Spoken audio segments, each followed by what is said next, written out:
বিয়ের পর স্বামীর পছন্দের খাবারগুলোই মেয়েদের পছন্দের খাবার হয়ে থাকে।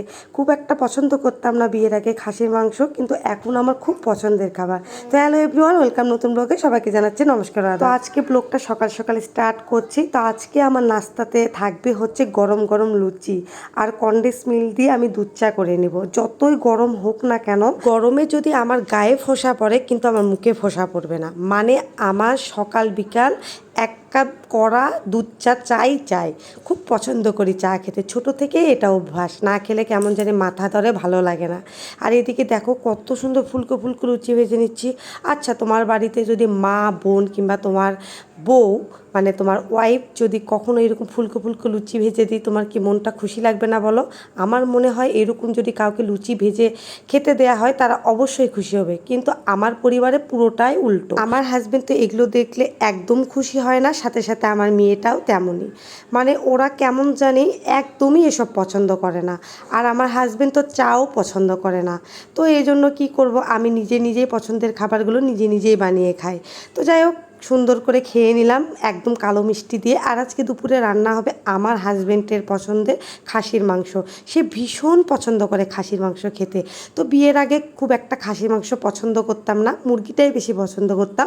কিন্তু বিয়ের পর যখন দেখেছি আমার হাজবেন্ড প্রায় খাসির মাংস পছন্দ করে, আনে, খায়, তার জন্য রান্না করি। তো খেতে খেতে আমারও পছন্দের তালিকায় এখন খাসির মাংসটাই। তো এখন আমি খাসির মাংসটা রান্না করে নেব। এখানে আলুগুলো ভেজে নিচ্ছি। আর খাসির মাংসের মধ্যে যদি ভাজা আলু দেওয়া হয় সেটা খেতে খুব মজা লাগে।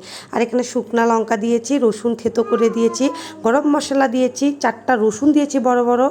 আর এখানে আদা, ধনিয়া গুঁড়ো, লবণ, এটা হচ্ছে জিরা গুঁড়ো, এটা হচ্ছে মরিচের গুঁড়ো, মানে 2 চামচ দিলাম, একটু ঝাল ঝাল হলে ভালো লাগে। আর হলুদের গুঁড়ো দিলাম, আর বেশ পরিমাণে এখানে পেঁয়াজ দিলাম।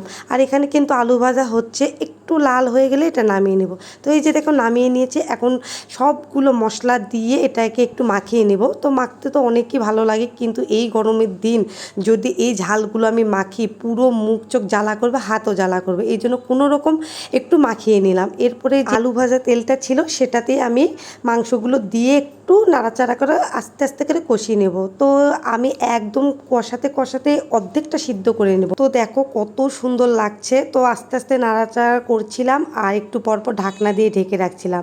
তো কয়েক মিনিট পরপর লো হিটে রান্না করেছিলাম, যতক্ষণ না মনের মতো করে কষানো হবে, মানে তেলটা একদম শুকিয়ে উপর দিকে উঠে আসবে ততক্ষণ পর্যন্ত।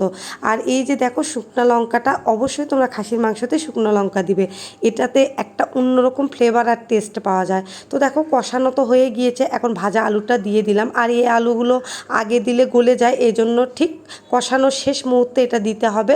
এরপরে আমি বেশ পরিমাণে ঝোল দিলাম, আর ঝোলে একটু খাসির মাংস রান্না করব। আর হ্যাঁ, একটু তেলের পরিমাণ কমই দিয়েছিলাম, কারণ খাসির মাংস এমনি তেলে, আর সেখানে তো চর্বি ছিল।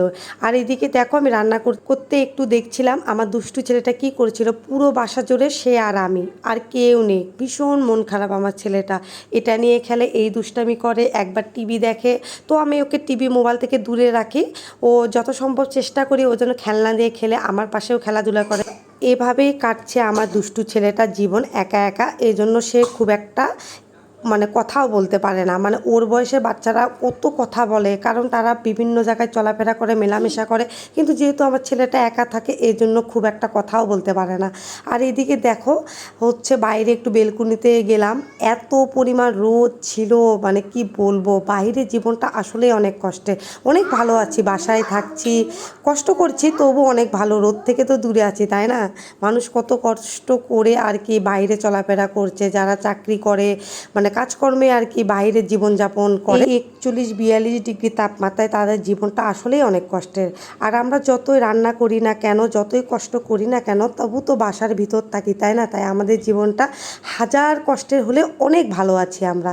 তো যাই হোক, এরকম গল্প করতে করতে এখন এসে দেখবো যে রান্নার কি অবস্থা। আমি একটু টাইম দিয়ে গিয়েছিলাম, তো এসে দেখি মাংসর ঝোলগুলো একদম টকবক করে ফুটছিল, কি যে সুন্দর লাগছিল। আর পুরো ঘ্রাণে পুরো ঘর মোমো করছিল, মানে এত সুন্দর ঘ্রাণ বেরিয়েছিল।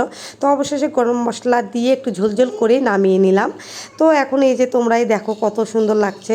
কিন্তু আমি যদি আরও একটু ঝালের পরিমাণ বেশি দিতাম আর তেলটা বেশি দিতাম তাহলে একটু লাল টকটকে লাগতো। তো যাই হোক, যেটা স্বাস্থ্যের পক্ষে খারাপ সেটা না খেলেই হয়।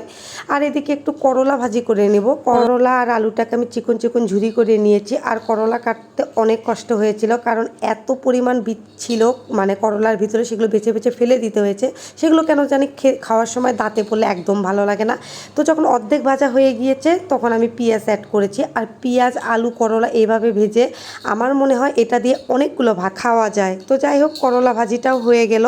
তো এখন এগুলো আমি নামিয়ে নিব। তো নামিয়ে নিয়ে এখন একদম খাবার টেবিলে চলে আসব। তো সবাই চলে এসেছে, মেয়েও স্কুল থেকে চলে এসেছে।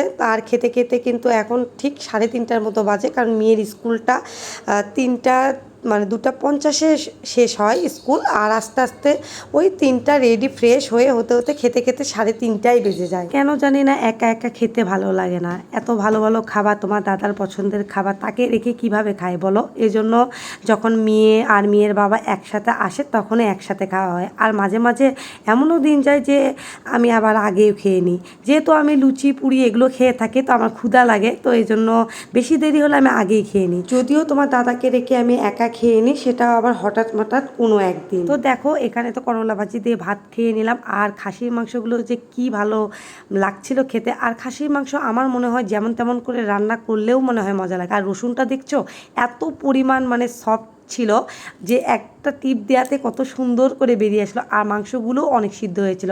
আর আমার কেমন জানি এত শক্ত মাংস পছন্দ লাগে না, আমার একটু নরম নরম টাইপের মাংসগুলো ভীষণ পছন্দ। যাই হোক, আজকে ভিডিও পর্যন্ত রাখছি। সবাই ভালো থাকো। আর ভিডিওটা ভালো লাগলে লাইক কমেন্ট শেয়ার দিও। টাটা।